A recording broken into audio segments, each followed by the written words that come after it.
மகா பெரியவரின் அனுகிரக வல்லமை எல்லைகளை கடந்தது.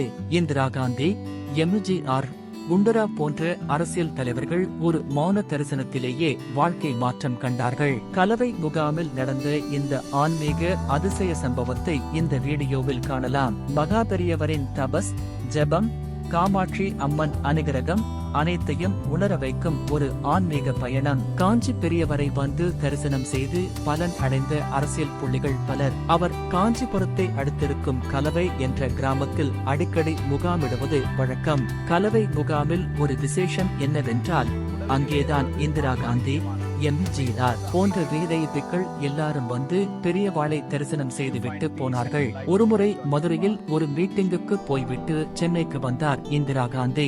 அன்று அவர் மிகவும் படபடப்பாக இருந்தார். பெரியவாளை பார்த்து தரிசனம் செய்துவிட்டுத்தான் போவேன் என்று உறுதியாக இருந்தார். அவர் மௌன விரதத்தில் இருக்கிறார். அவர்கிட்டே நீங்கள் எதுவும் பேச முடியாது, அவரும் பதில் எதுவும் சொல்ல மாட்டார் என்று மடத்தில் இருந்தவர்கள் அவரிடம் தெரிவித்தனர். அதற்கு அவர் முன்னிலையில் இருப்பதே போதும், நான் என்ன நினைக்கிறேனோ அதை அவர் முன்னால் உட்கார்ந்து என் மனத்தில் வேண்டிக் கொள்கிறேன். அவர் பதில் எதுவும் சொல்ல வேண்டாம், நிச்சயமாக என் பிரார்த்தனை பலிக்கும் என்ற நம்பிக்கை இருக்கிறது என்று உறுதியாக தெரிவித்தார். அதே மாதிரிதான் நடந்தது.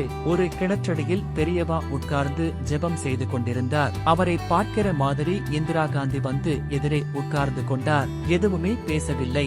இந்திரா காந்தி உத்தரவு வாங்கிக் கொள்ள எழுந்தபோது பெரியவா ஒரு ருத்ராட்ச மாலையை எடுத்துக் கொடுத்தார். அந்த கணத்திலிருந்தே அதை அவர் அணிந்து கொள்ளத் தொடங்கிவிட்டார். 1977 தேர்தலில் தோற்று போனார் இந்திரா காந்தி. அதற்கு அடுத்த வருடம் கர்நாடகாவில் உள்ள சிக்மகளூரில் நின்றார். அப்போது காங்கிரசுக்கு பசுமாடு கன்று சின்னம் இருந்தது. ஆனால் அது வேண்டாம், வேறு சின்னம் வேண்டும் என்று நினைத்தார் இந்திரா. கலவையில் அவர் பெரியவாளை சந்தித்த போது பெரியவா கையை உயர்த்தி ஆசீர்வாதம் செய்தார் அல்லவா? அது அப்போது மனதில் வர கையையே காங்கிரஸ் சின்னமாக தீர்மானித்து விட்டார் இந்திரா. காங்கிரசுக்கு கை சின்னம் முத்திரையாக கிடைத்தது இப்படித்தான். சிக்மகளூரில் இந்திரா ஜெயித்து விட்டார். கர்நாடகாவில் அப்போது தேர்தல் நேரம். காங்கிரஸ் மந்திரி குண்டுராவ் அடிக்கடி பெரியவாளை பார்க்க வருவார். தேவகோடா, நாகண்ண கவுடா என எல்லாருக்குமே பெரியவா மேல் பக்தி உண்டு. குண்டராவ் வந்து பெரியவா என்னை அனுக்கிரகம் பண்ணணும் என்று கேட்டுக்கொண்டார். அதற்கு பெரியவா, என்னோட அனுக்கிரகம் எதுக்கு? காமாட்சி அம்மனை வேண்டிக்கோ, உன் பிரார்த்தனை பலிக்கும் என்றார். மகாபெரியவரின் ஆசீர்வாதத்தின் வல்லமை அப்படி. அது அவர் செய்கின்ற பூஜையினாலும் மந்திர ஜபத்தினாலும் தபசினாலும் கிடைத்தது.